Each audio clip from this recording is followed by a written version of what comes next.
Selamat datang, siswa-siswi kelas 9. Hari ini, kita akan belajar bahwa pemrograman bukan hanya tentang menulis kode, tetapi juga tentang berpikir secara sistematis dan logis. Kita akan melihat bagaimana pemrograman bisa menjadi alat berpikir modern untuk memahami dunia di sekitar kita, melalui integrasi literasi numerik dan sains dalam pembelajaran informatika. Pemahaman komputasional terdiri dari 3 lapisan penting. Pertama, data terapan, di mana kita menggunakan pemrograman untuk mengolah data nyata. Kedua, model abstrak, di mana kita membangun simulasi berdasarkan hukum matematika dan sains. Dan ketiga, logika fundamental, yang membawa kita ke dasar cara kerja komputer, sistem bilangan biner. Mari kita jelajahi satu persatu. Literasi numerik bukan sekedar menghitung angka. Ini adalah kemampuan menggunakan konsep matematika dalam konteks nyata. Dan dalam pemrograman, kita mewujudkannya melalui variabel, perulangan, dan percabangan. Tujuannya, mengubah data mentah menjadi wawasan yang bermakna. Bayangkan kita memiliki 5 nilai ujian, 50, 66, 78, 54, dan 80. Bagaimana cara menghitung rata-ratanya secara otomatis menggunakan program? Kita gunakan perulangan untuk menjumlahkan semua nilai ke dalam satu variabel total. Setelah itu, kita bagi total tersebut dengan jumlah data, yaitu 5. Hasilnya, rata-rata sama dengan 65,6. Dengan begini, kita bisa mengotomatisasi perhitungan untuk ratusan atau bahkan ribuan data. Sekarang, mari kita identifikasi siswa yang nilainya di bawah KKM. Misalnya KKM sama dengan 70. Di sini, kita kombinasikan perulangan dan percabangan.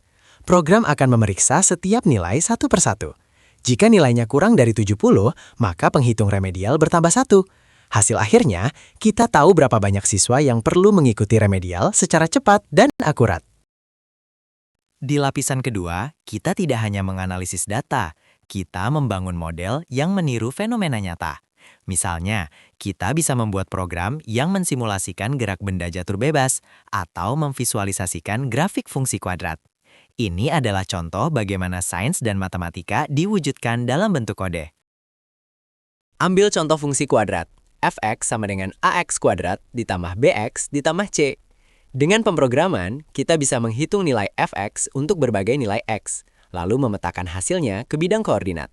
Hasilnya, sebuah grafik parabola yang bisa kita lihat dan analisis. Ini membantu kita memahami hubungan antara rumus abstrak dan bentuk visualnya.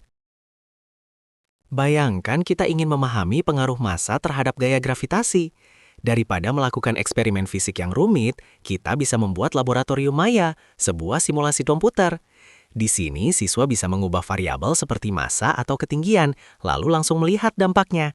Ini adalah cara aman, efisien, dan interaktif untuk belajar sains melalui pemrograman. Semua program yang kita buat pada akhirnya dijalankan oleh komputer dalam bentuk bilangan biner, deretan angka 0 dan 1. Untuk memahami cara kerja komputer, kita perlu belajar konversi antara sistem desimal dan biner, karena inilah fondasi dari semua komputasi digital. Bagaimana mengubah angka desimal, misalnya 25, menjadi biner? Caranya, bagi terus-menerus dengan angka 2, catat sisanya. Sisa-sisa pembagian itulah digit binernya, dibaca dari bawah ke atas. Jadi, 25 dalam desimal sama dengan 11001 dalam biner. Sebaliknya, untuk mengubah biner ke desimal, misalnya 11001, kita kalikan tiap digit dengan pangkat 2 sesuai posisinya, dimulai dari kanan dengan pangkat 0, lalu jumlahkan semuanya. Hasilnya, 16 tambah 8 tambah 0 tambah 0 tambah 1 sama dengan 25.